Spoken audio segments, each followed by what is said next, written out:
Patay po ang 4 na trabahador. Makaraang mahirapan pong makahinga sa isang fermentation site ng isang abandonadong pagawaan po ng patis. Diyan po sa barangay Panghulo, Bando, Bulacan. Ayon kay PNP Provincial Director Colonel Satur Edyong, ang mga biktima ay sina Rodolfo Tolentino, Michael Lumukso, Eduardo Salumag at Rafi Felix. Sa investigasyon, pinalinis daw ng may-ari na si Alfredo Santos sa kanyang pamangking si Tolentino ang 2 metro ang lalim na bahagi ng tangke na nagsisilmi po na para sa fermentation po ng isda na gagawing patis. Subalit, hindi na ito nakaahon. At nang siyasatin ng caretaker na si Alan de la Cruz, ang biktima ay natagpuan ng bumubula ang bibig.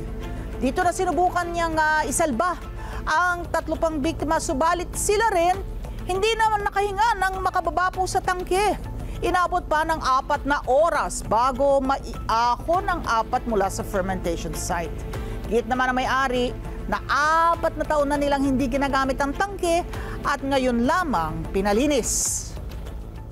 Maraming salamat sa inyo pong pagsubaybay sa Mata ng Agila Primetime. Para malaman ang matatag, matapang at matapat na mga balita, i-follow lamang at mag-subscribe sa @Net25 TV.